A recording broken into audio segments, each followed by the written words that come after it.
In a world cloaked in secrets and danger, one man races against time to uncover the truth. With a mind he can't trust and enemies he can't see, Jason Bourne is pushed to the edge of existence. This is a recap of the entire Jason Bourne franchise, so sit back, relax, and I know you'll enjoy this one.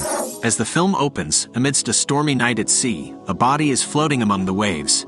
Beneath the deck of a nearby fishing boat, a lively game of cards is underway. Unwittingly, as one fisherman casually tosses his trash overboard, the floating body is revealed. Seeing the body offshore, 5 of the fishermen haul the seemingly lifeless man aboard their vessel. Initially, they think he's a goner, and they swiftly carry him below deck, laying him flat on their makeshift card table, calling for their onboard medic. As the doctor takes a closer look, he uncovers a slew of gunshot wounds on the man's body. Using nothing but a trusty knife, he commences the perilous task of removing the bullets. Upon closer examination, he discovers an unusual scar on the man's hip. Intrigued, he slices it open, revealing a tiny metallic object. The doctor realizes the object projects an account number for a bank in Zurich. Caught off guard, the patient, now awake, grabs the doctor by the neck, demanding an explanation. In an attempt to defuse the situation, the doctor introduces himself as John Carlo, reassuring the man that he's in friendly company. The doctor then questions the man about the strange metallic object extracted from his hip, and the man has no clue what that object is, let alone his own name. Meanwhile, miles away at CIA headquarters in Langley, Conklin, the head of CIA Black Ops, receives troubling news about a botched assassination attempt. The target, none other than Wombo C, an exiled African dictator. Back on the fishing boat, our mysterious man isn't just idly sitting around. Despite his murky past and lost memory, he's rolling up his sleeves, diving into work, helping the fishermen while on his path to recovery. He's desperate to unearth his identity and recall the events that led to his watery predicament. The ship's doctor remains optimistic, believing that time will restore the stranger's memories. However, this lack of knowing disturbs the stranger, leaving him restless. He displays a multitude of skills and abilities, but the one answer he seeks the most continues to evade him. Who is he, and how did he end up here? As dawn breaks, the fishing vessel sails into a Swiss port. In an act of kindness, the doctor hands the stranger some money, wishing him luck on his uncertain journey. Armed with scant memories, minimal cash, and a laser pointer, the only clue to his past, he sets off across the country by train. His journey takes him to the bustling city of Zurich. He is then forced to spend the night in a public park. It's here that he's confronted by 2 policemen demanding to see his papers. He tries to explain his predicament, but his words fall on deaf ears. Suddenly, as if triggered by an unseen switch, the stranger springs into action, effortlessly overpowering the 2 cops. Shocked and on high alert, he doesn't waste a second, taking off in a swift run. In another part of the world, the top officers of the military and CIA convene, discussing the fallout from the failed assassination attempt. On a nearby screen, Wombo C, the exiled African dictator, airs his grievances. He accuses the US government of threatening his family and vows retaliation. He claims to have survived an attempt on his life, which those in the room dismiss as fake. After the meeting, the plot thickens as CIA Deputy Director Abbott pulls Conklin aside, probing about his possible involvement in the botched mission. Conklin, who's at the helm of the covert Treadstone program, admits to losing an assassin during the mission. Abbott's fury is palpable. Conklin, who's never had a misstep before, has landed them all in hot water, and the tension is high. Our mysterious stranger, meanwhile, navigates his way to the bank whose details were projected by the laser pointer.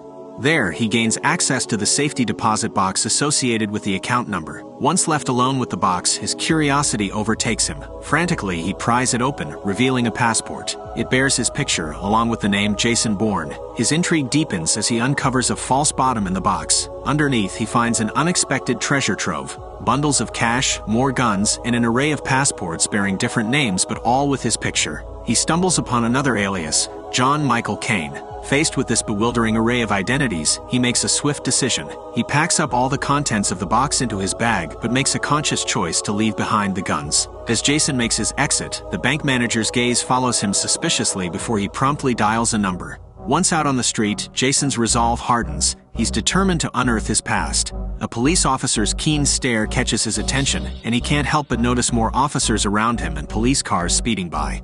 A sense of danger prickles his senses, prompting him to quicken his steps while trying to blend into the crowd. Despite his efforts, he notices cops tailing him. Thinking on his feet, he ducks into the American consulate, hoping to shake them off. However, the safety of the consulate proves short-lived as the security chief recognizes him and moves to apprehend him. Jason puts on a show of surrender, but with lightning-fast reflexes, he subdues the surrounding guards and grabs a gun. With adrenaline pumping, he sprints, taking down another guard and swiping his walkie-talkie to stay one step ahead of his pursuers. Meanwhile, armed military personnel storm the building, scouring every corner for Jason. Our man is on the move, swiftly making his way toward an emergency exit. He manages to get outside, using the fire escape to scale the building and reach the roof. However, in the rush, he drops his bag. The bag, his lifeline, is now a few floors below. Unfazed, Jason maneuvers down the crumbling fire escape, narrowly avoiding detection by the guards. With steady determination, he navigates along the building until he reaches the ground, retrieves his bag, and quickly disappears into the bustling streets. His path crosses with a young woman he had noticed earlier inside the consulate, venting about her financial troubles. Seizing the opportunity, he offers her a hefty sum of $10,000 to drive him to Paris. At first, she dismisses it as a bad joke, but when he doubles the offer to $20,000, she can't help but accept. Over at CIA headquarters, the atmosphere is unpleasant as Conklin receives news about the withdrawal from the bank. With newfound urgency, he rallies his team to track down Jason, scouring through databases, records, and security camera feeds from around the city. Amidst a sea of images, a blurry security photo stands out. It's not much, but it's enough for Conklin to jump into action. He gives a green light to his Black Ops agents, Costell, Mannheim, and the Professor, demanding they bring Jason Bourne in dead or alive by sundown. The manhunt is now officially on. On the other side of this game of cat and mouse, Jason and Marie are on their way to Paris. As the kilometers roll by, Marie fills the silence with stories from her life. Jason encourages her to keep talking, admitting that it's been a while since he's conversed with anyone in such a manner. Marie, though intrigued by this enigmatic passenger who paid $20,000 for a ride, is shocked when Jason reveals his predicament. He can't recall anything about his past. Back at Langley, Conklin and his team get lucky, finding video footage of Jason interacting with Marie. They pull her records, tracking her location and plastering both their faces on wanted reports. The net around Jason and Marie is tightening. Meanwhile, the two travelers pause their journey at a rest stop. Jason decides to fully open up about his recent, peculiar experiences. He grapples with the bizarre realities of his past, puzzled by the contents of his deposit box and the account number embedded in his hip. Marie, playing the confidant, assures him they'll find answers soon. As they resume their journey, Jason finally succumbs to exhaustion, grabbing some much-needed rest. The next morning, they arrive at the address listed on Jason's passport, parking some distance away. The prospect of parting weighs heavy on them, having grown accustomed to each other's company. Thus, Marie decides to stick around. Approaching the building, Jason is greeted by a woman who recognizes him, welcoming him home. They receive the keys to his apartment, but it's eerily empty, save for a few random items. While Marie excuses herself, Jason makes a call to a hotel, inquiring about the names on his passports. He learns that a John Michael Caine had stayed there but tragically died in a car crash 2 weeks ago. Suddenly, Jason's senses heighten. He feels danger lurking, grabs a knife, and begins to thoroughly search the house. Suddenly, the calm is shattered as Costell ambushes them, bursting through a window. Jason springs into action, grappling with the intruder. Costell, armed with a knife, lunges at Jason, but Jason is quick, deftly dodging the blade. He seizes a pen, turning it into an improvised weapon and fends off Costell with deadly precision. The struggle ends with Costell hurtling through the air. Jason urgently interrogates the defeated agent, demanding to know who sent him. Meanwhile, Marie rummages through Costell's bag and discovers photos of her and Jason. Panic sets in. Seeing her distraction, Costell seizes the chance to throw himself over the railing. Marie is shell-shocked. Jason rushes to help her downstairs, only to find the friendly woman who welcomed him home dead from a gunshot wound. Back at Langley, Conklin gets a call from his logistics technician, Nicky. He learns of the failed mission and the death of his agent, Costell. In a whirlwind of events, Jason and Marie find themselves at a train station. Realizing how dangerous his life is, Jason urges Marie to go to the police and turn herself in.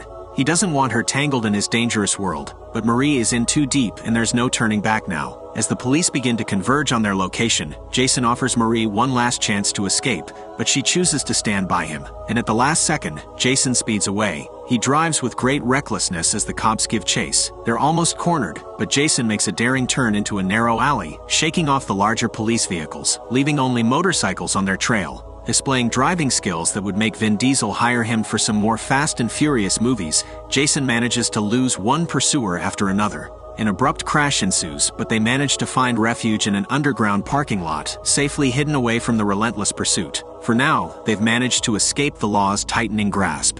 Meanwhile, Conklin crafts a desperate scheme, planting a body to pose as John Michael Caine in a morgue in an attempt to pacify Wombo-C. However, Wombo-C is no fool, and he sees right through the deception. Under mounting pressure, Conklin assigns the task of dealing with Wombo-C to the Professor, his most seasoned operative. Meanwhile, Jason and Marie are laying low. He dies and cuts Marie's hair, attempting to alter their appearances. Awakening the next morning, Marie finds Jason waiting for her to wake up. His plan is to head to the hotel where his alter ego, John, had stayed. But danger looms. Wombo-C, now aware of the CIA's involvement, is preparing to expose them. As Wombo-C and his bodyguard make their way, the Professor strikes. Well-aimed bullets claim Wombo-C's life, silencing him before he can reveal the CIA's secrets. Seizing on his status as a dead man, Jason sends Marie into the hotel as his proxy, coaching her on her movements and objectives. Her charm and friendliness work wonders, and she easily procures the records they need. Back at Langley, a confrontation brews as Abbott demands answers from Conklin regarding Wombo-C's assassination. Conklin, ever the manipulator, lies and places the responsibility on Jason, claiming he must have felt obligated to complete his unfinished mission. Meanwhile, as Jason gathers more information, the police find their abandoned car in the garage. Nikki at the CIA intercepts this call, and the hunt for Jason and Marie tightens. They find out that Caine's body has recently been deposited at the morgue. On arrival, they bribe the mortician, only to discover that the body has already been taken. After a rough confrontation with the morticians, Jason steals the visitation page and discovers Wombo-C's recent visit. Upon learning of Wombo-C's assassination and reading about the botched attempt on Wombo-C's yacht, Jason comes to a harrowing realization. The assailant was shot twice in the back during the escape. He pieces it together. He was the assassin. Attempting to return to the hotel, they realize the police are closing in. Quickly, they abandon their cab and escape via a back alley. Marie leads Jason to her friend Eamon's countryside home, where he lives with his children. They take refuge there for the night. Back at Langley, Conklin feels the mounting pressure from Abbott. He responds by escalating efforts to locate Jason, ordering his agents to do everything possible to find them. After several intense hours, the team is able to track down Marie's location. Without hesitation, Conklin dispatches the Professor to terminate them. The following morning, as Jason and Marie prepare to leave, the family dog disappears. Sensing danger, Jason insists that everyone move to the basement. Despite Eamon's initial surprise and anger, the seriousness in Jason's demeanor convinces him to cooperate. He gathers his children and descends into the basement. The house phone line has been cut, prompting Marie to panic, but Jason assures her that he will keep them safe. Jason acts quickly, shooting an oil tanker to cause an explosion as a diversion. He sprints into the surrounding woods, but the Professor, posted in a sniper's position, spots him. Despite several attempts, he fails to hit Jason and realizes he is now the target. The Professor tries to relocate, setting up in a field. However, Jason cleverly creates another diversion and seizes the opportunity to close in, shooting the Professor and inflicting a mortal wound. Upon learning that they both work for Treadstone from the dying Professor, Jason sends Marie, Eamon, and the children away for their safety. He decides to confront this situation head-on. He rummages through the Professor's bag and finds a cell phone. Dialing the last number, he gets through to Conklin and his team. Instead of hearing the Professor's voice, they're shocked to hear Jason on the other line. Jason insists on a one-on-one meeting with Conklin in Paris. He arrives at the meeting location, scanning the area for signs of agents. Spotting several, he decides to abandon the meeting but not before planting a tracker on an agent's van. This leads him to the location of Treadstone's safe house in Paris. Realizing that Jason has their location, Conklin decides to relocate their safe house. He orders his agents, including Nikki, to destroy all documents and shred any files related to their operations as they prepare to vacate the premises. As Conklin's agents keep watch, all the car alarms in the block suddenly go off simultaneously. Inside, Conklin and Nikki realize that their communication lines are dead, and then power cuts off. Grabbing his gun, Conklin ventures out to find Jason, but the seasoned assassin ambushes him and disarms him swiftly. Jason confronts Conklin, wanting to understand why they want him dead. Conklin reveals that they were allies until the Wombo-C mission turned sour. Jason, considered the best in his field, was expected to carry out the mission seamlessly. However, something went wrong, causing the mission to fail. Pressed by Conklin, Jason begins to remember the ill-fated attempt to assassinate Wombo-C. Following Treadstone's orders, Jason had infiltrated Wombo-C's yacht as John Michael Caine and had successfully gotten within striking distance. But seeing Wombo-C's children, he couldn't find it in him to kill the man, leading to his escape and the subsequent shooting. Jason declares his resignation from Treadstone and warns Conklin not to follow him. He knocks out Conklin, and as he tries to exit, he's ambushed by Conklin's men. Forced to fight his way through, he manages to overcome them and makes his escape from the compromised safe house. Following Jason's escape, Conklin exits the safe house only to be confronted by Mannheim, who executes him under orders from Abbott. With Conklin out of the picture, Abbott promptly shuts down Treadstone. Later, Abbott reports to an oversight committee, assuring them that Treadstone is no longer operational. The conversation then shifts to the discussion of a new project codenamed Blackbriar. Sometime later, Jason tracks down Marie. Upon seeing each other safe, they share a heartfelt reunion. 2 years later, as Jason sleeps, he has a chilling nightmare. He has blurred memory but knows this is important. As he awakens, his body is soaked in sweat. Marie, worriedly observing his high temperature, rushes to comfort him. Although time has passed, Jason's battle with amnesia persists. His past flickers back to him in disjointed flashbacks, their meaning elusive. Marie, in an attempt to ease his distress, suggests it may have been just a dream. However, Jason believes the images that torment him are real, remnants of a past mission. In response, Marie encourages him to write it down as he has done with other fragmented memories, a process they've used over the years to piece together his shattered past. In Berlin, a CIA team led by Deputy Director Pamela Landy is engaged in a covert operation, offering $3 million to a Russian informant for the Nevsky files, vital documents regarding the theft of $20 million 7 years ago. Simultaneously, Kirill, a Russian operative, infiltrates the building, placing explosives strategically throughout. When the explosives detonate, chaos ensues, and Kirill seizes the opportunity, killing the men and making off with both the files and the money. Panic overtakes Pamela and her team as they scramble to respond. Later, Kirill meets with Yuri, a wealthy Russian oligarch who had hired him for this operation. Satisfied with the success of this mission, Yuri assigns Kirill another target, Jason Bourne. Jason is strolling through the streets of India when he spots Kirill parking his car and entering a store. Recognizing the threat, Jason rushes back to his vehicle and hurries to find Marie, who's at the beach. He quickly gets Marie into the Jeep, telling her that their cover is blown. Kirill spots them and swiftly pursues in his car. Jason tells Marie that he had noticed the same man twice, and something about him felt off. As Kirill closes in, Jason instructs Marie to take over driving. He then pulls out his gun and navigates through the congested streets and tight alleys. They momentarily lose Kirill by crossing a field, but the man pursues on foot, armed with his rifle. Jason and Marie make it back onto the road. He insists that she return to their house while he deals with the threat, but Marie pleads for him to stop fighting. At that moment, Kirill positions himself on the road, aiming and firing a fatal shot at Marie. The sudden impact sends the Jeep flying into the water. In the chaos, Jason desperately pulls Marie from the vehicle, only to find that she's already dead. He can only watch as her lifeless body drifts away. From the bridge, Kirill watches the water but doesn't see Jason resurface. Believing his mission to be successful, he leaves. Meanwhile in Berlin, the CIA is investigating the scene of the failed transaction. They manage to lift fingerprints from the location, but encounter a Treadstone block when running the prints through their database. In India, Jason stares blankly as the Jeep is hauled from the river. He burns all of Marie's photographs and documents, then gathers their cash and firearms from their house, preparing for bloody revenge. In another development, CIA Deputy Director Pamela Landy meets with Director Marshall. She shares that they discovered fingerprints at the crime scene and requests access to Treadstone's files, which Marshall grants. She pulls up Bourne's photograph and digs deeper into the Treadstone program, where she uncovers a connection to Section Chief Ward Abbott. During a meeting with Abbott, he initially underestimates her, until she discloses that the director has granted her full access.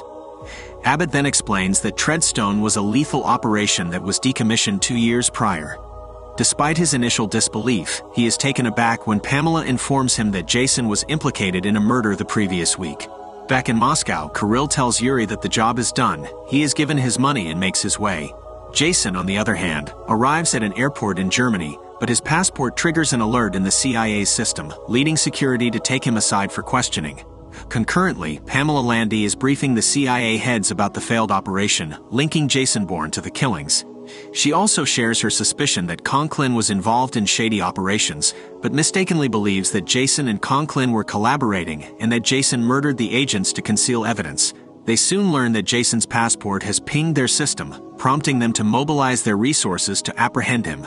A U.S. official interrogates Jason, asking why he's in Germany, but Jason remains silent. The official receives a call from a CIA agent warning him about Jason's danger, but before he can react, Jason springs into action, subduing the guards. He wiretaps the official's phone and steals a car. When the CIA reach out to the official, who's just regaining consciousness, Jason intercepts the call. He overhears them discussing their suspicions about him and learns that Pamela will be heading to Germany.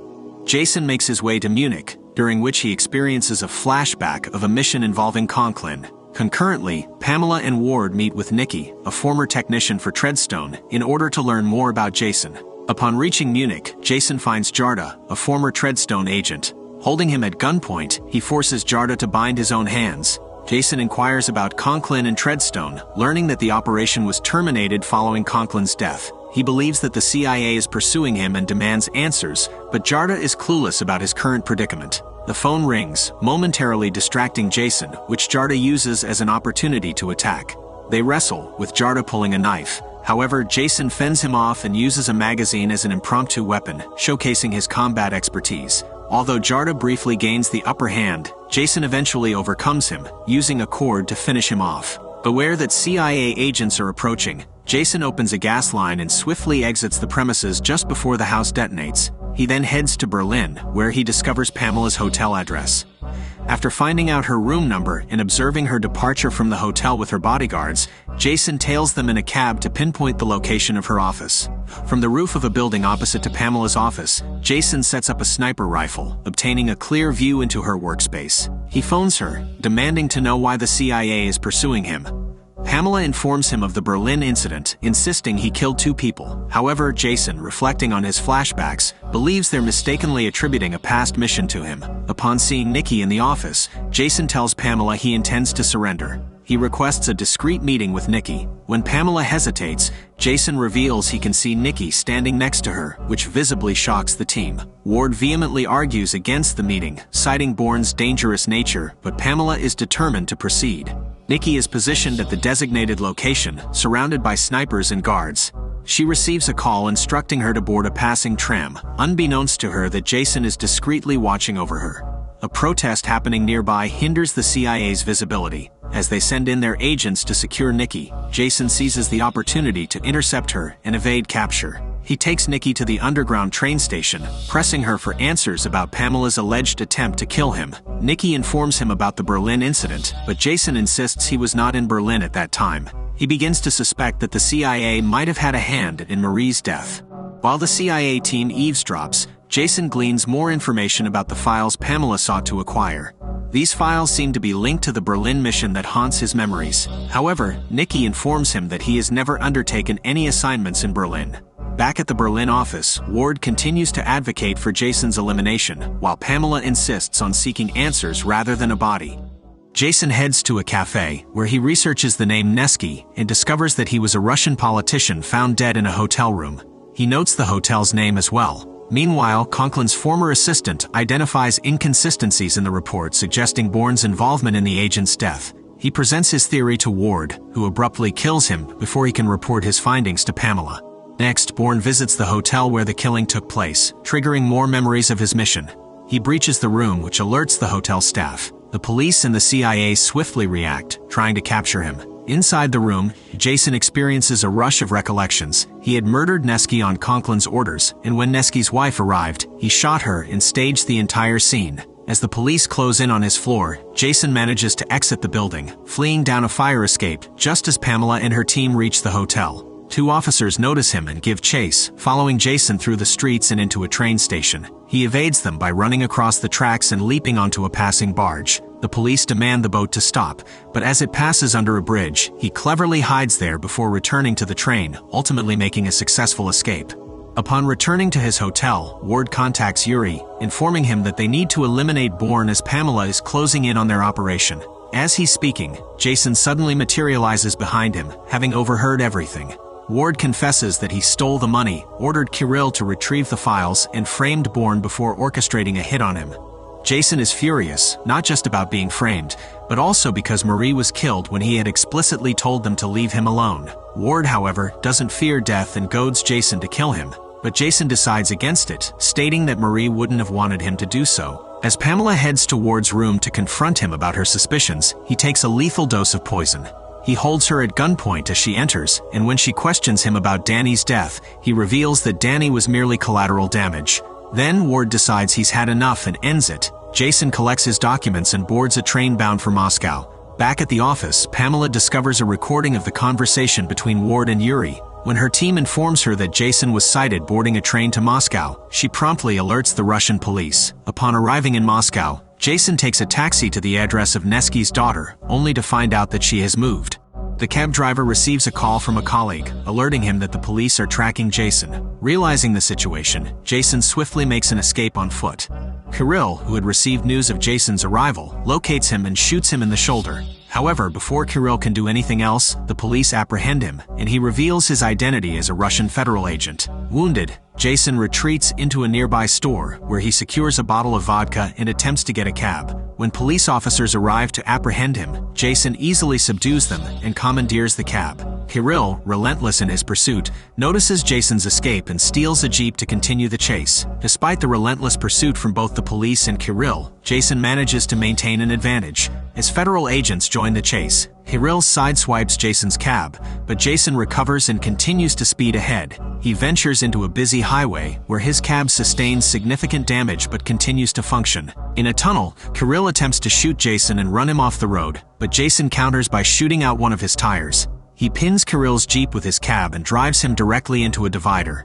Jason emerges from the wreckage, holding a gun at Kirill, but realizes that he is mortally wounded. Choosing not to end his life, Jason leaves him be.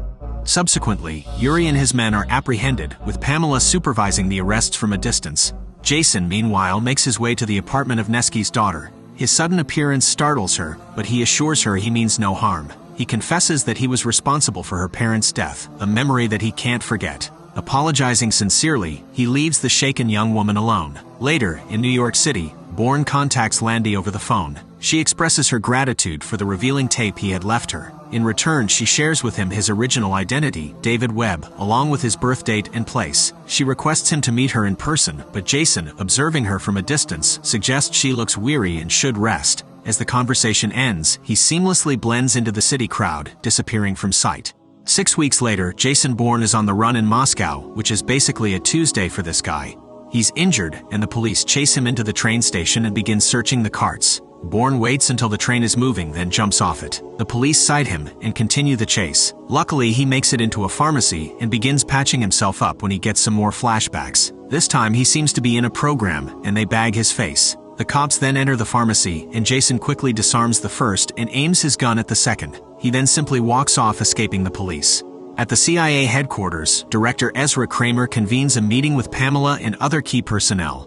He listens to the recorded conversation involving Abbott, shocked by the deep-seated corruption. Regardless, he perceives Jason as a menace, given that he's investigating around CIA facilities and seems to be searching for something. Kramer asserts that Jason must be located and drops a mad quote. My number one rule is hope for the best, plan for the worst.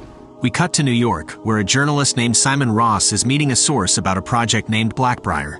He knows something very wrong is happening and is trying to piece it all together. Elsewhere, Jason is sitting alone when Martin Kreutz enters his home. He is Marie's brother, and Jason gives him the bad news that she is dead. He also tells him that he killed the attacker. While in the airport, Simon makes a call to a fellow worker, revealing that his informant is well-informed, possessing knowledge ranging from Jason Bourne to the Blackbriar program. As can be expected, the overseeing authorities aren't pleased upon hearing this, and the call is swiftly marked, then transmitted from one CIA station to another, eventually landing in front of Deputy Director Noah Vosen. Rallying his team, Vosen declares this situation as an NSA Level 4 operation and demands to identify the whistleblower within their ranks. He insists on staying updated on Simon Ross's every move even before he makes it. Ross successfully garners Bourne's attention when Jason sees his own name, as well as Marie's, in the newspaper. The Guardian journalist appears to have accurate information, prompting Jason to determine the source of these leaks. Unbeknownst to Simon, as he strolls into his workplace, his every action is meticulously monitored by the CIA from a distance. When a colleague mentions that someone on her phone wishes to speak with him, Simon answers to find Jason on the other end. This conversation is hidden from the CIA as it's not Simon's phone, and Jason takes advantage of this to set up a meeting at the station in half an hour. Exiting the building, Simon discusses directions with his cab driver, a conversation the CIA picks up. In response, they unleash the asset, what appears to be an agent from Blackbriar. Simon reaches the station, proceeding to the designated platform. Jason, though keeping an eye on Simon, also recognizes the surveillance teams around. He walks past Simon nonchalantly, slipping a phone into his pocket. Dialing the number of the inserted phone, Jason alerts Simon to the surveillance and instructs him to move to the bus station, located 50 meters away. With no ability to listen in on the phone conversation, the CIA team begins to panic. Guided by Jason, Simon moves to stand beside a hooded man. He instructs Simon to make a break for some hidden stairs as soon as a bus arrives. As the bus pulls up, the CIA agents rush forward, but one spots Simon walking off and gives chase. This agent, however, is met with a swift beating from Jason. Meanwhile, the hooded man is suddenly incapacitated and injected with an unknown substance. Jason then directs Simon to the city's busiest terminal. As Noah rallies his forces to locate Simon, their asset, Paz, arrives on the scene. During a brief conversation with Simon, he reveals that Blackbriar is an upgraded version of Treadstone, and that all their problems started with Jason. Simon is hesitant to disclose his source, but they have no time to waste and need to keep moving. Upon reaching the terminal, the CIA accesses the camera feed in their search for Simon. Jason guides his every move to avoid detection. However, Simon panics when he crosses paths with a garbage man and makes a run for it, immediately drawing the attention of the CIA. As agents close in on Simon, Jason stealthily incapacitates them. He advises Simon to take cover in a store and manages to catch up just in time, expertly neutralizing the assailant. As 4 other men jump in to help, they all also get beat up without Jason getting touched. Stunned, Simon can only stand there in disbelief. However, their moment of relief is short-lived as a camera captures them together. Noah is visibly shaken when he realizes that Jason Bourne is aiding Simon. Their last hope, Paz, maneuvers his way towards the duo, setting up his sniper vantage point overlooking the terminal. Receiving facial imagery confirmation, the CIA kills the terminal cameras to allow Paz a clear shot. Despite Jason's stern warning, Simon disobeys and impulsively runs off, resulting in him being shot right in the head. Reacting swiftly, Jason rips the papers from Simon's jacket and bolts, moving too quickly for Paz to land a clean shot. Bourne, never one to shy away from danger, decides to pursue the sniper. However, he just misses Paz, though not before they lock eyes, acknowledging each other in a silent exchange. Later, Jason retreats to an internet cafe where he pores over his notes. 2 phrases stand out prominently: Blackbriar, and it all started with Jason Bourne. Intrigued, he looks up a couple of names that Simon had scribbled in his notes, which lead him to an investment banking group. Noting the address, he decides to investigate further. In another part of town, Simon's informant is thrown into panic upon hearing about the reporter's untimely demise. He frantically gathers top-secret files, including documents on Blackbriar. He hastily drives off into the night. Ezra, less than thrilled, has been compelled by higher-ups to include Pamela Landy in the burgeoning crisis. Reluctantly, he conveys the news to her, and she agrees to join forces. On arrival at the office, Pamela delivers a stern lecture to the team, asserting that Bourne will prove to be their most formidable target to date. Meanwhile, Jason arrives at the headquarters of the investment banking group, but there is no response. As police sirens draw closer, he quickly leaves the scene. Pamela is in her element as she employs an unorthodox method to identify the leak in their agency. The criteria: anyone with clearance whose phone was switched off 3 hours prior to the train station incident. 3 names emerge, and combined with evidence found in Simon's home, they deduce that their leak is none other than Neil Daniels, whose base of operations is in Italy, precisely aligning with Simon's flight pattern. However, Jason is already 1 step ahead and infiltrates the building. Meanwhile, the CIA agents are 3 minutes out, and Bourne experiences intense flashbacks. In one, a man interrogates him about his readiness to join the program, and when he declines, the man subjects him to torture. Snapping back to the present, Jason spots the approaching CIA team and gears up for a confrontation. As they enter the building and take note of the disarray, they move cautiously towards the last door. Without warning, Jason launches out, neutralizing the 2 intruders with swift precision. Suddenly, Nikki pops out of nowhere and Jason holds a gun at her. The ring of a phone interrupts the silence, and Nikki answers it. Noah is on the line. She informs him that 2 agents are down, but lies about being the sole person on the premises. Despite her deception, Noah is certain that Jason is there and assures her that backup will arrive within the hour. However, they're only 3 minutes away. Ending the call, Nikki tells Jason that her car is parked at the back and she knows Daniel's location. Thinking on his feet, Jason dials the local police, reports armed men in the street, and discharges a few bullets for effect. As they make their exit, the CIA team barrels in, only to be met with local police who draw their guns, mistaking them for criminals. This confusion provides Jason with the perfect opportunity to slip away unnoticed. After the recent commotion, Pamela holds a discussion with Noah, who proceeds to elaborate on Operation Blackbriar. Noah states that Daniels oversaw all operations in Southern Europe and North Africa, thus he is privy to all the essential details, names, intelligence, and other classified information. Meanwhile, in a cafeteria, Jason and Nikki engage in a conversation. Jason points to a photograph and inquires about the man pictured alongside Daniels. Nikki claims to have no knowledge of the man, but Jason recognizes him from his early days in the program. In response, Nikki discloses the disturbing truth. The program would break down the soldiers psychologically before conducting behavior modifications. Jason, as it turns out, was the first subject to undergo this extreme transformation. At the CIA headquarters, they've successfully tracked down Daniels. Everyone prepares as they instruct an operative, Desh, to eliminate him. Nikki tries to access the location data, but she's blocked and can only retrieve an image and the name of the operative. Their plan is to tail him to Daniels, and they successfully spot him. Jason starts tailing Desh through the city streets. When the CIA detects Nikki's breach, Noah instructs Desh to eliminate Nikki and Jason after dealing with Daniels. Pamela disagrees with this decision, but Noah disregards her objection, prompting her to leave. Jason tails Desh to a stop and notices him leaving a bag next to a car. As Daniel's car approaches, Jason intercepts it, only to realize too late that the bike Desh left was a bomb. The explosion kills Daniels and knocks Jason unconscious. As Jason regains consciousness, he sees Desh driving away and starts pursuing him. He commandeers a motorbike, evading the police as they chase him. He navigates the city streets, pulling off stunts that would impress even the likes of Tom Cruise. Despite the heavy police presence, none come close to capturing him. Meanwhile, Nikki has been spotted by Desh. She weaves through a dense crowd, slowing him down before breaking into a run.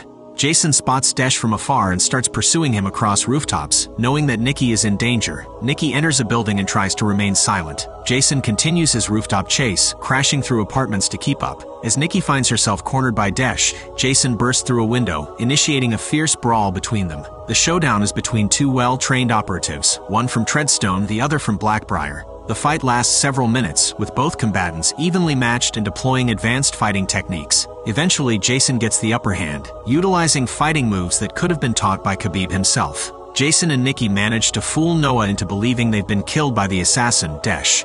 Despite this, Noah insists on seeing their bodies for confirmation. Meanwhile, Ezra has a conversation with Noah, emphasizing that he won't take the fall if the situation goes awry, which is precisely why he's brought Pamela into the picture. In a moment of introspection, Jason confesses to Nikki that he remembers all the people he has killed, expressing a deep remorse that words can't adequately convey. At the same time, Pamela goes through the Treadstone files, coming across information about all of Jason's assassinations. She also uncovers the name of the operation's chief medical officer, Albert Hirsch.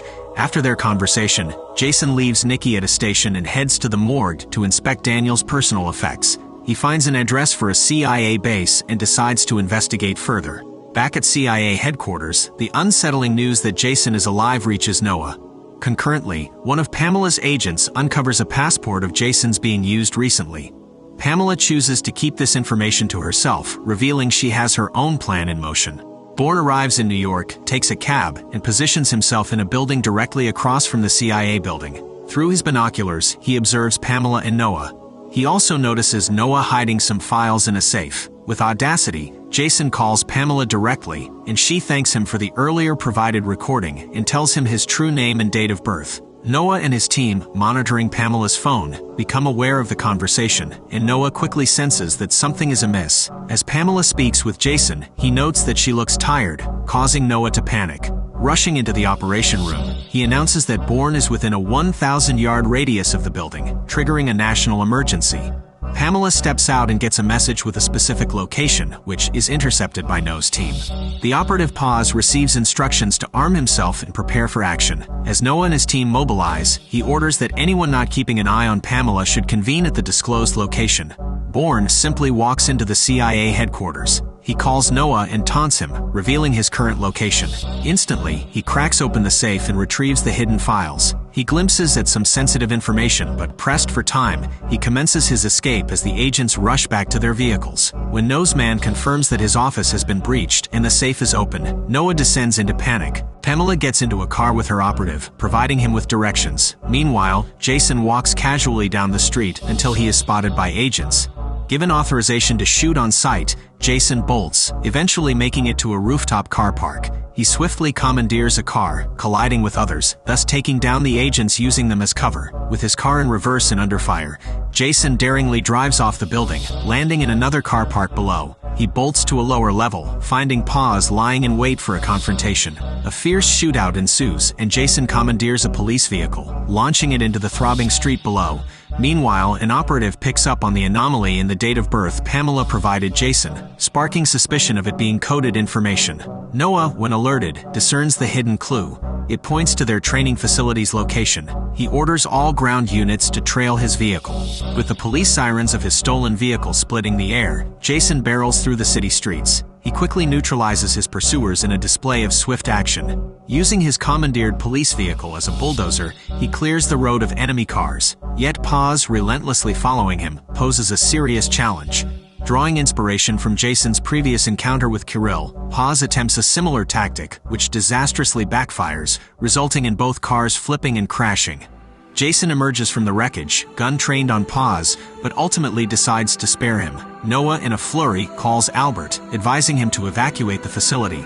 Albert, however, refuses, vowing to hold off Jason until Noah's arrival. As Jason approaches the facility, memories of the building rush back to him. Outside, he encounters Pamela, to whom he entrusts the bag full of sensitive files, believing in her sense of justice. Pamela urges him to join her, but he replies, "This is where it started for me. This is where it ends." As Jason heads into the building, a fleet of CIA cars screeches to a halt outside, causing Pamela to hastily retreat inside. She ducks into an office and makes a crucial call as Noah and his agents storm the building. Jason engages the emergency lock on the elevator, barring any following him. Consequently, the agents take to the stairs in a frenzied rush, while Pamela sends the classified documents via fax. Unexpectedly, an enraged and very much alive Paz also storms into the building. Noah eventually finds Pamela just as the last page of the documents gets transmitted. He stares at her, and in return she simply advises him to find a good lawyer. Jason reaches a corridor where his mind is filled with sharp, clear flashbacks of the place. Suddenly, Albert emerges from the shadows. Jason, seething, demands to know why he was selected for the program. To his shock, Albert reveals that Jason had volunteered. He hands Jason a set of dog tags bearing his name. Memories flood back, of him accepting the new name and agreeing to do whatever was asked of him. He also recalls pledging to do anything it takes to save American lives. For a moment, Albert's persuasions seem to hold sway. Jason stands, executes a masked man in the corner, and from that moment he became Jason Bourne. As he lowers his weapon, he hears footsteps approaching and leaps out the window. He races through the stairwell with Paz in pursuit. He finds himself on the rooftop, cornered. Paz raises his gun at Jason, but then, unexpectedly, he speaks. He asks Jason why he hadn't shot him. Jason retorts, questioning Paz if he even knows why he's supposed to kill him. Just as the CIA agents, including Noah, arrive on the scene, Jason leaps off the building, a bullet grazing him as he plunges into the water below. The scene shifts to a conference where senators are presented with the contents of the documents by Pamela. Nikki watches a news broadcast revealing that Ezra Kramer is under criminal investigation. Dr. Albert and Deputy Director Noah Vosen are arrested.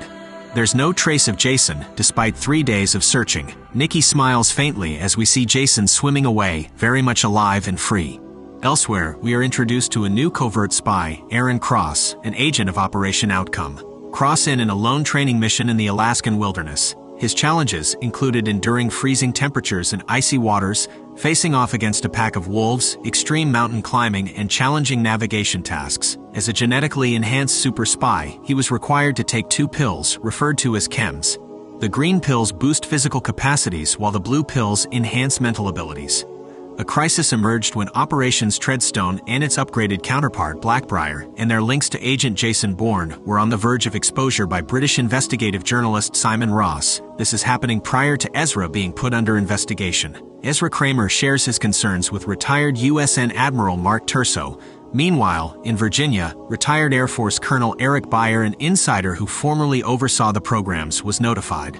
At the National Research Assay Group, NRAG, in Washington, D.C., Eric Byer, who spearheaded the beta program called Operation Outcome, coordinated with a team to extinguish an information leak. This leak threatened the 4 primary covert operations: Treadstone, Blackbriar, Outcome, and LARX. Meanwhile, in London's Waterloo Station, seasoned reporter Simon Ross was assassinated.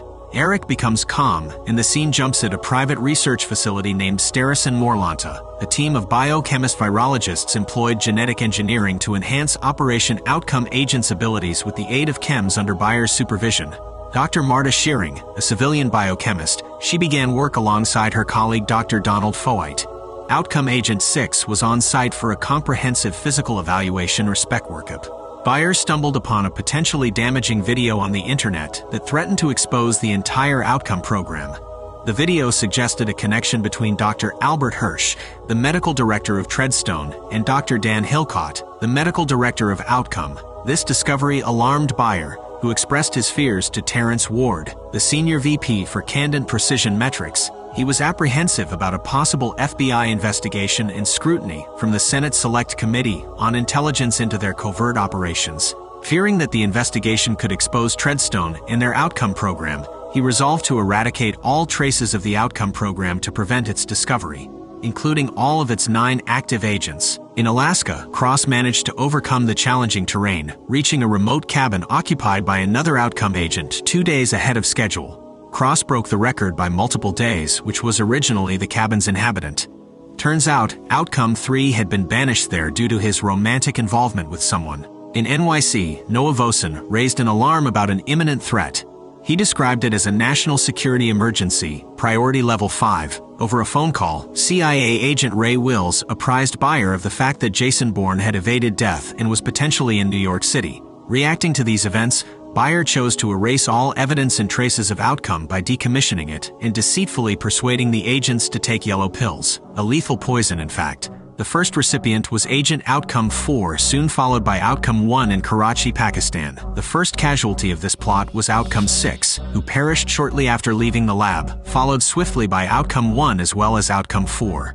Learning of Outcome's dismantling from Bayer, Lieutenant General Don Paulson was visibly shaken, seeing his years of dedication potentially going to waste. Shortly after, a remote-controlled Predator drone launched from Carson, Virginia assaulted the Alaskan cabin with a missile, eliminating Outcome 3. Cross, however, managed to escape death by bringing down the drone using his sniper rifle.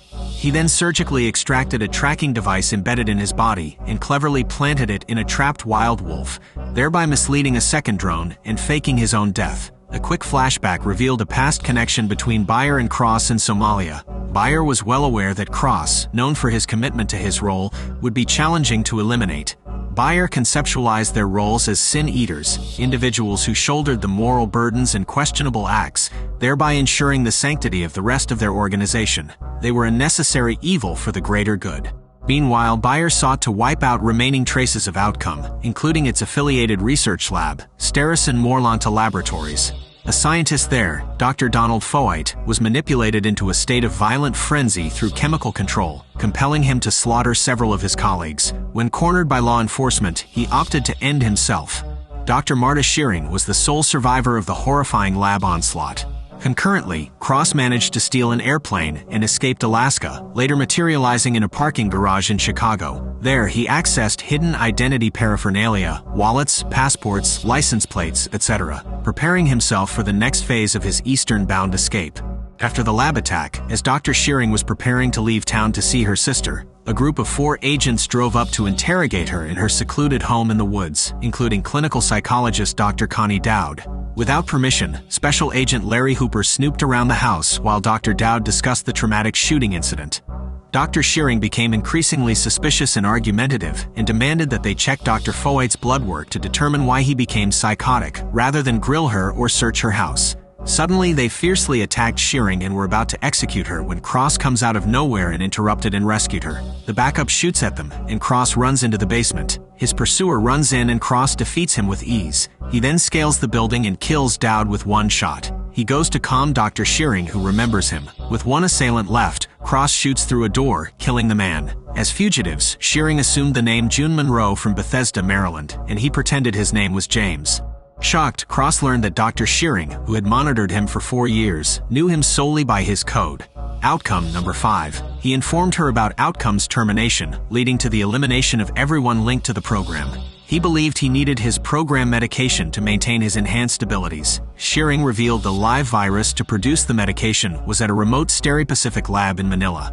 Cross had been viraled off the green pills, making his physical enhancements permanent. However, he still needed to be viraled off the blue pills, which enhanced cognitive abilities. Shearing disclosed that his treatment involved minor modifications to 2 of his chromosomes, resulting in increased physical prowess and cognitive functions, a groundbreaking achievement in genomic targeting. The discovery of dead intruders in Dr. Shearing's house, including Bayer's D-Track team sent to kill her, alerted the CIA to her escape, sparking an intense manhunt. Meanwhile, Cross revealed his past to Dr. Shearing. His original identity was Kenneth James Kitsom from Reno, Nevada. A former private first class, Kitsom was a declared casualty of Operation Iraqi Freedom in 2003 following severe injuries from a makeshift bomb. He fears the loss of his enhanced capabilities would make him a weakling and unable to do anything. Planning to travel to Manila, Philippines, Cross assumed the identity of lab official Dr. Carl Brundage. News of Dr. Albert Hirsch's sudden death by heart attack circulated before his expected testimony to a Senate Intelligence Committee. The committee was investigating connections between the controversial CIA program, Treadstone, and the fugitive Jason Bourne. At the same time, Dr. Shearing was portrayed as a troubled figure in a USA Today article, clouding the investigation into the lab shooting that left 6 dead. Arriving in Manila after a non-stop flight from New York, the fugitives gained access to the Starrison Morlanta lab. As Dr. Shearing injected Cross with the live virus to stabilize his enhancements, the CIA was closing in, having learned that Outcome Agent 5 was seeking meds under the alias Dr. Carl Brundage. Just as Shearing finished the injection, 3 security officers entered, leading to a swift altercation as Cross incapacitated them all with ease. During their escape before a lab lockdown, they blended into a crowd of workers, managing to also knock out security manager Mackey and steal his valuable gold watch. After receiving the viral shot, Cross and Shearing laid low in a flophouse. Battling sweats and fatigue, Cross finally overcame his dependency on the blue pill medication. The next day, the local police was alerted about the 2 fugitives, and as Cross wakes up, he finds out Shearing was out to buy medicine. On her way back, she sees the house about to get raided, and screams, which alerts Cross. They both take off, and we find out the CIA ordered pursuit by a deadly, chemically brainwashed Asian super soldier named LARX-03, who was flown in from Bangkok. In a desperate bid to reunite with Shearing, Cross traverses rooftops, eventually locating her in an alley where he dispatches 2 policemen. As they navigate the city, they are spotted by the formidable assassin and soon confronted by a swarm of police cars. Spotting the hitman, Cross acts quickly, making a daring leap onto a passing bus with Shearing. The relentless chase continues, with the pair making a getaway on a motorbike, weaving through traffic as the assassin and cops close in. The hitman's attempts to sabotage their escape by crashing a bus into their path fail, causing him to crash his own vehicle and switch to a motorbike instead. A close encounter leads to Shearing kicking the assailant, causing him to crash into a pillar, but also results in them losing control. However, they manage to survive the intense chase unscathed. Back at the CIA base, Bayer is confronted with a chilling message, "No more," scrawled in the mirror from the location where Cross had spent the night. Meanwhile, Noah Vosen was in a hearing, testifying about the mishandling of the Treadstone program and the subsequent creation of Blackbriar to deal with rogue operatives. He confessed ignorance about Pamela Landy's motivations for aiding an enemy of the United States, Jason Bourne, and presenting unsanctioned access to sensitive documents. Yet, he insisted the damage was contained before any further harm could occur. Outside, reporters swarm Landy, speculating about her possible indictment as she silently navigates towards her car. As for Cross and Shearing, they manage to escape Manila, trading the Rolex watch for passage on a local fisherman's boat and sailing into the uncertain future, but one they can't wait to explore. Alright folks, strap in. We are down to the finale where we kick off with a flashback, showing our man David Webb being inducted into the mysterious world of Treadstone. This is where Webb gets molded, chiseled, and polished into the ultimate weapon known as Jason Bourne. Fast forward, post the whole Blackbriar exposure, and where's our guy? He's keeping a low profile in sunny Greece. On the Greek-Albanian border, Jason feels like playing tough guy and delivering one-punch knockouts. Not really a fair fight if you ask me, but Bourne's definitely not lost his touch though. While all this is going down, we jet off to frosty Iceland, where Nikki Parsons, hacker extraordinaire, is chilling with a crew of keyboard warriors and secret spillers. What's she up to, you ask? Oh, just hacking into the CIA's central servers, no biggie. Meanwhile, back at the ranch, by ranch we mean CIA HQ in Langley, Heather Lee, the head honcho of cyber ops, clocks the intrusion and sounds the alarms. With nerves of steel, she's working to fix the digital mess Nikki's left in her wake. But wait, there's more. As Nikki's rummaging through the CIA's dirty laundry, she uncovers the Treadstone Project, and what's inside. New, earth-shaking intel about Bourne and his dad, Richard Webb. The CIA then gain access to the power of the facility, and after installing malware, they shut it off. Nikki snags all her belongings, torches any trace of her cyber invasion, and with that, our story really starts to heat up. CIA Director Robert Dewey receives an urgent call from Craig Jeffers about a significant hack. Concurrently, internet entrepreneur and CEO of Deep Dream, Aaron Callor, secretly associated with Dewey, requests a meeting. Heather Lee is quite impressive as she manages to gather information from little to no data. She quickly deciphers the hack was executed by Nikki Parsons and involves Jason Bourne. She is immediately called into a meeting with Dewey, and recognizing the potential risk Bourne poses to their latest program, named Iron Hand, Dewey gives Heather complete control over the operation. He also contacts a bitter former Blackbriar operative, known only as the Asset. Viewing Bourne as a traitor, the Asset agrees to the new mission and immediately completes his current one. Back in Greece, Bourne is in another fistfight. Not being in the moment, he is losing badly. But he notices Nikki in the crowd, which makes him end the fight very quickly. He finds an address and the scene shifts, Nikki exiting a bus where a massive riot is taking place. The CIA also get wind of her position and sends 2 teams to that location, as well as receiving confirmation that the Asset has arrived in Greece. Nikki finally catches up with Jason, saying that she intends to expose the CIA and all of their operations. Jason tells her to walk and talk, and she informs him that his dad was directly involved and that they were watching Jason very thoroughly for unknown reasons. He doesn't want to get back into the game after leaving 8 years ago, but he spots a CIA operative and knows it's too late to leave. He tells Nikki to meet him at the statue of Athena and takes off as the CIA ID Jason Bourne and are not happy at all. The 2 Alpha team members chase Jason but are led into a trap in a very quick belting. The riots escalate even further, and Dewey's blood pressure is doing the same. As Bravo team zeroes in on Nikki, Bourne commandeers a police bike and tears through the city streets. Nikki finds herself cornered, but Bourne intervenes, shooting a smoke grenade into the Bravo team's car and causing them to crash. Nikki jumps onto the bike with Bourne, and they speed off, with the Asset hot on their heels. All the while, the CIA watches anxiously as Bourne displays impressive motorcycle maneuvering skills. The Asset crashes his car with Bourne skillfully climbing a set of stairs on his bike. Utilizing satellite imagery provided by the CIA, the Asset positions himself at the only exit from the streets, rifle at the ready. As Heather provides a 15-second countdown, the CIA watches in high tension. At the end of the countdown, the Asset's bullet finds its mark, striking Nikki and causing Bourne to swerve and crash. Bourne manages to crawl away and tries to shield Nikki, but the Asset lands another fatal shot. In her dying moments, Nikki tosses Bourne a key. With Nikki's death, Bourne is left with a burning desire for bloody cold revenge. Bourne uses the key Nikki gave him at a train station locker, which contains a safe box full of classified information. Amidst a troubling flashback, he uses coordinates from the documents that point him to a location in Berlin. Simultaneously, a convention for a program known as Deep Dream is underway. Aaron Callor, the program's founder, is one of the main speakers. While the program is advertised as a social media platform designed to offer users ultimate privacy, Callor has been clandestinely collaborating with Dewey and the CIA. Dewey intends to exploit Deep Dream for surveillance through the Iron Hand program, a prospect that leaves Callor deeply uneasy. Bourne arrives in Berlin and takes a cab to the address pinpointed by the coordinates. He finds an old contact, Christian Dassault, and convinces him to decrypt the drive from the safe box.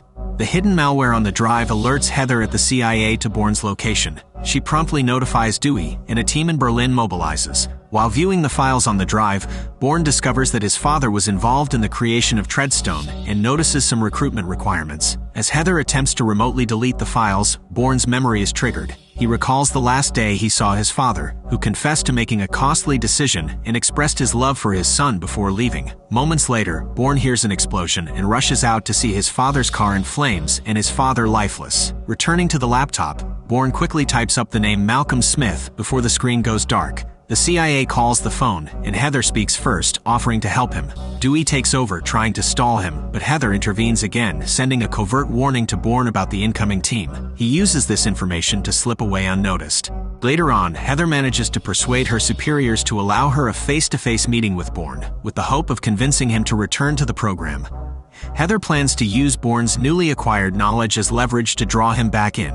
Meanwhile, Aaron and his tech team are discussing removing certain files that grant the CIA access to their servers. However, an audit is imposed on them by the Justice Department, a clear move from Dewey. In response, Aaron instructs his right-hand man to gather all records of his meetings with Dewey as insurance as they head to Vegas for an upcoming event. Bourne, on the other hand, is investigating Heather's profile online, trying to understand her motives for helping him. Meanwhile, Dewey contacts the asset, instructing him to move to London. Shortly after, Dewey receives information that Aaron is planning something significant in Vegas. Bourne travels to London and boldly contacts Malcolm Smith, setting up a meeting location.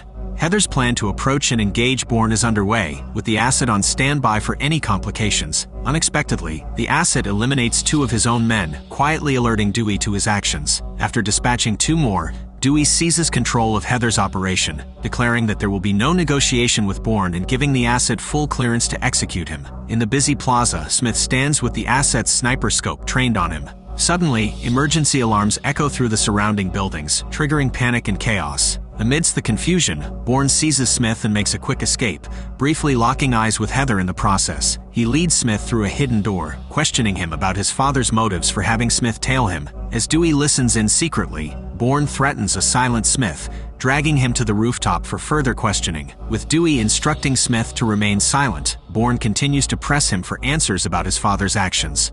Under Bourne's relentless pressure, Smith finally confesses. After learning that Jason was selected for the program, his father decided to abandon Treadstone and expose the CIA's covert activities. Richard was killed, with his death set up to look like it was an attack on America. This revelation is interrupted by the asset who Bourne recognizes as his father's real murderer, shoots and kills Smith. Bourne then uses electrical cables to land on the ground. When the asset arrives at the scene, Jason is already gone. Unbeknownst to him, Bourne has acquired Smith's earpiece and listens in on a conversation between Dewey and the asset, where Dewey instructs the asset to head to Vegas and promises a plan for dealing with Bourne. Jason then decides to communicate with Heather, who reveals to him that Iron Hand is exploiting Aaron's new technology to conduct indiscriminate surveillance on the public. She offers to help Jason get rid of Dewey, even though her reason is so she can take his job.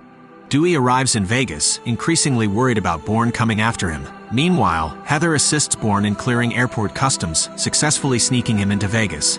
As the guests start to gather for the expo, Bourne, donning a hat to stay inconspicuous, slips a tracking device onto Heather, instructing her via a message to plant it on Dewey. Aaron and Heather then make their way onto the stage as the event's main guests.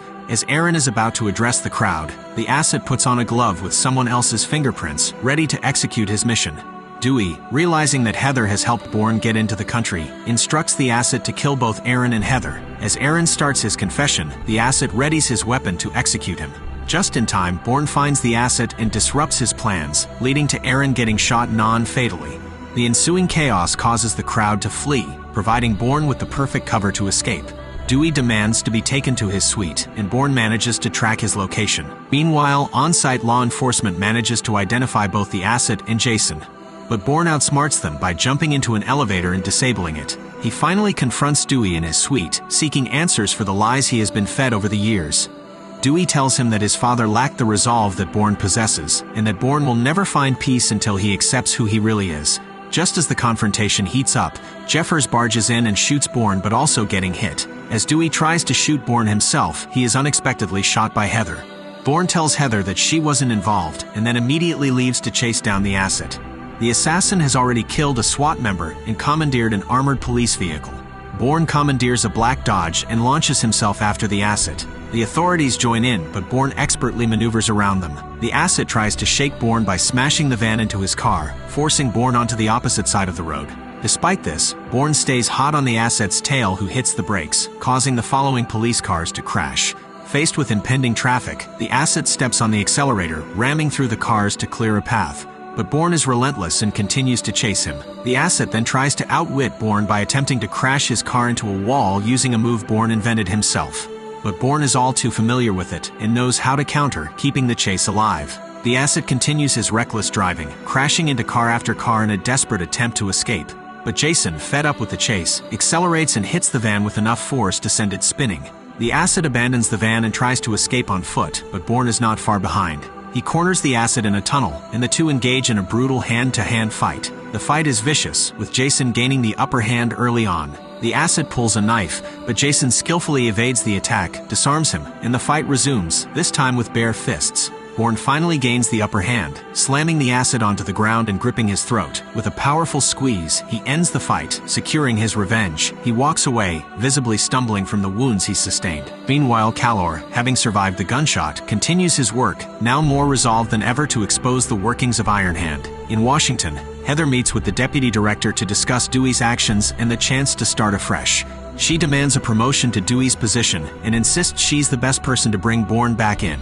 Later, Heather finds Bourne to hand him his father's medal. She tries to persuade him to join her, but Bourne remains non-committal, saying he'll consider her proposition. As Heather returns to her car, she discovers a recorder. Playing it, she hears her entire conversation with the deputy director, recorded by Bourne, including her stated intent to eliminate him if he doesn't comply. Bourne departs, striding down the park pathway, and with that, our tale comes to a close. This project was a big one, and if you've stuck with me this far, thank you for your time and patience. If you enjoyed this narration, please don't hesitate to hit like, drop a comment, and subscribe to my channel. Until our next adventure, take care.